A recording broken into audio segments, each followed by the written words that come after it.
No, there is a difference, as there is between the sick and the healthy. The lungs of a consumptive person are not in the same condition as yours or mine, although their construction is the same.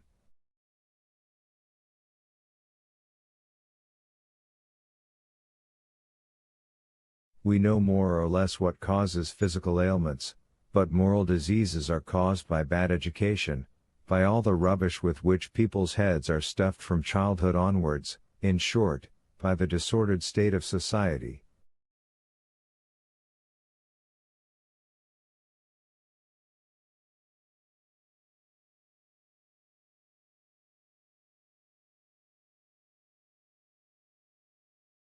Reform society, and there will be no diseases.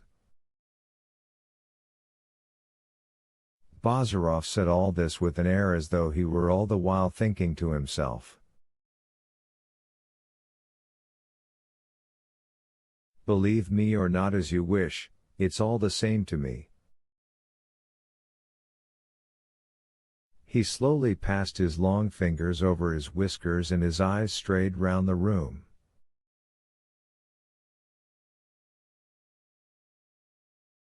And you suppose, said Anna Sergeyevna, that when society is reformed there will be no longer any stupid or wicked people?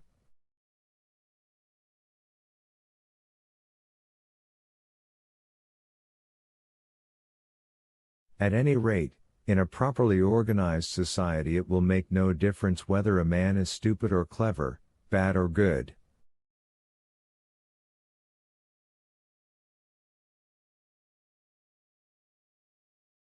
Yes, I understand.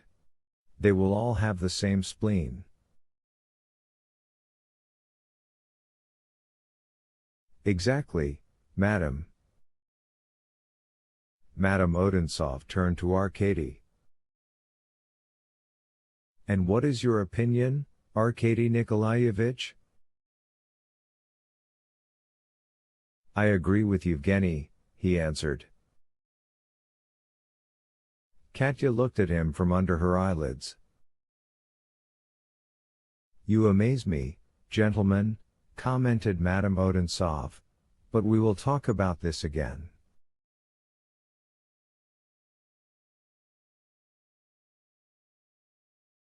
I hear my aunt now coming in to tea, we must spare her.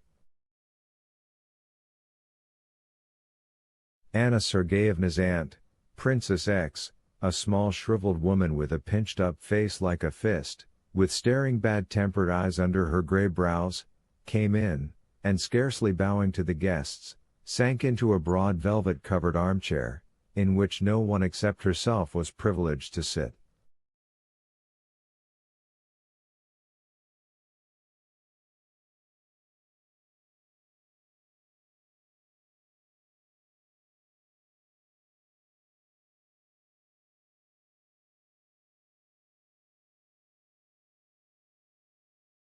Katya put a stool under her feet.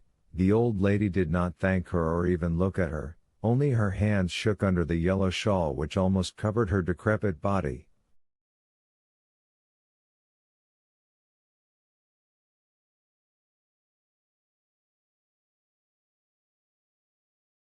The princess liked yellow, even her cap had yellow ribbons.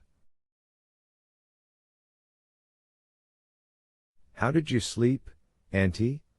Asked Madame Odintsov, raising her voice.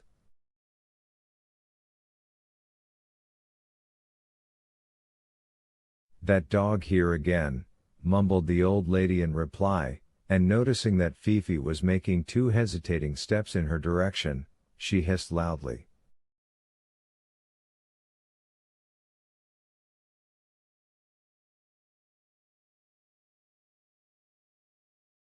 Katya called Fifi and opened the door for her. Fifi rushed out gaily, imagining she was going to be taken for a walk, but when she found herself left alone outside the door she began to scratch and whine.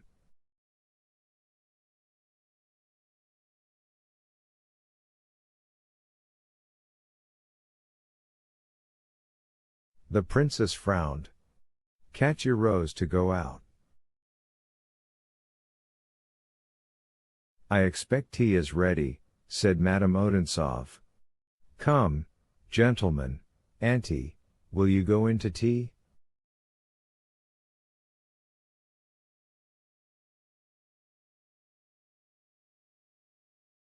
The princess rose from her chair without speaking and led the way out of the drawing room.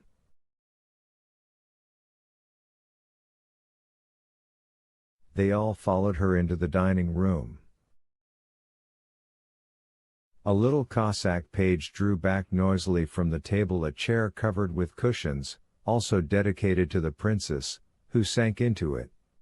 Katya, who poured out tea, handed her first a cup decorated with a coat of arms.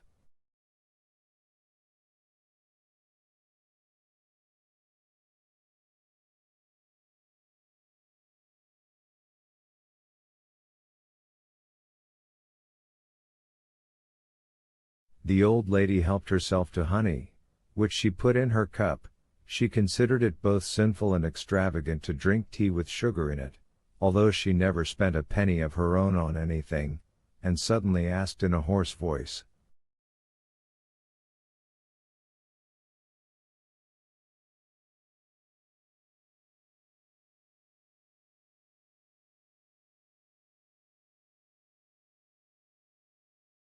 And what does Prince Ivan write? No one made any reply. Bazarov and Arkady soon observed that the family paid no attention to her, although they treated her respectfully.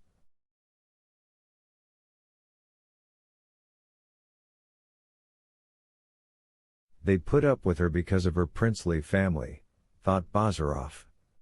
After tea, Anna Sergeyevna suggested that they should go out for a walk, but it began to rain a little, and the whole party, except the princess, returned to the drawing room.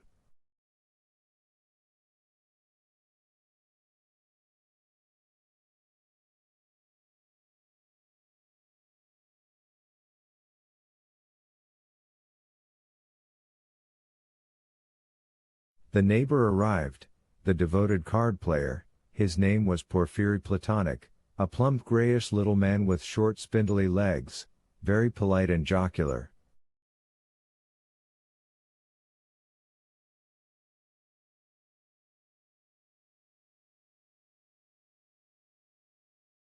Anna Sergeyevna, who still talked principally to Bazarov, asked him whether he would like to play an old-fashioned game of preference with them.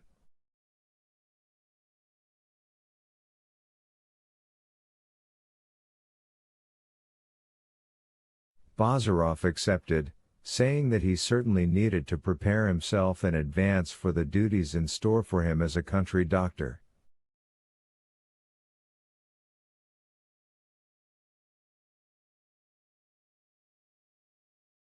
You must be careful, remarked Anna Sergeyevna.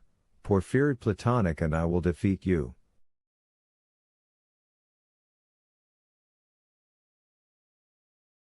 And you, Katya, she added, play something to Arkady Nikolaich. He's fond of music, and we shall enjoy listening too.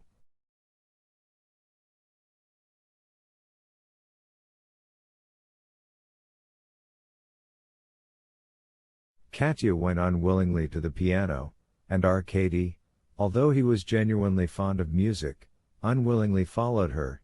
It seemed to him that Madame Odintsov was getting rid of him, and he felt already, like most young men of his age, a vague and oppressive excitement, like a foretaste of love.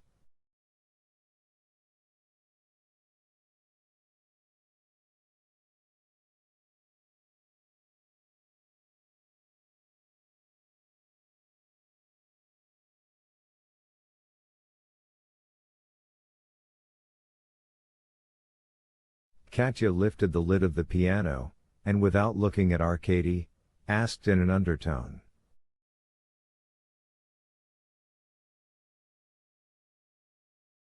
What am I to play to you? What you like, answered Arkady indifferently.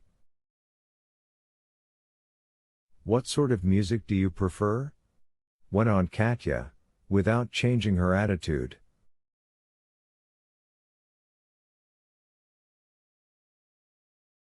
Classical, answered Arcady in the same tone of voice. Do you like Mozart? Yes, I like Mozart. Katya pulled out Mozart's Sonata Fantasia in C minor. She played very well, although a little too precisely and dryly. She sat upright and motionless without taking her eyes off the music, her lips tightly compressed, and only towards the end of the sonata her face started to glow, her hair loosened and a little lock fell over her dark brow.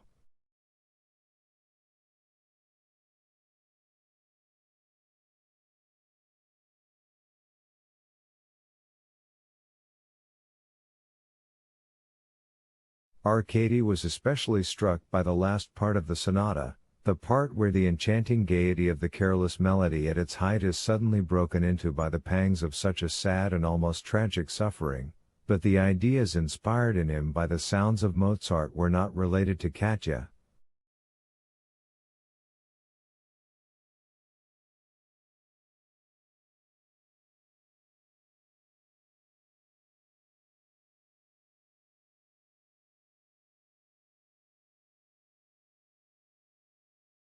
Looking at her, he merely thought, well, that young lady doesn't play too badly, and she's not bad-looking, either.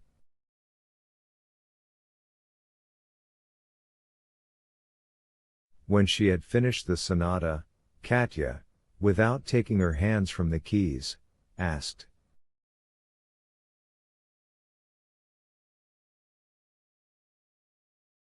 "Is that enough?"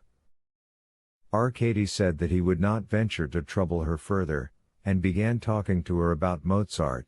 He asked her whether she had chosen that sonata herself, or someone else had recommended it to her.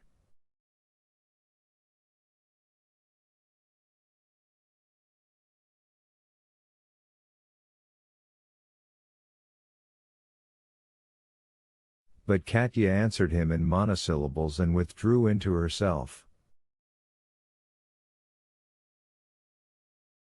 When this happened, she did not come out again quickly. At such times her face took on an obstinate, almost stupid expression.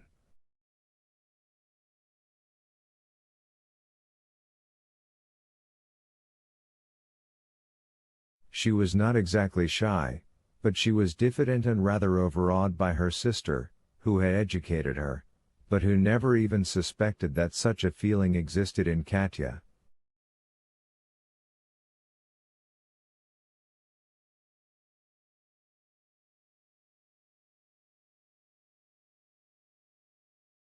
Arcady was at length reduced to calling Fifi over to him and stroking her on the head with a benevolent smile in order to create the impression of being at his ease.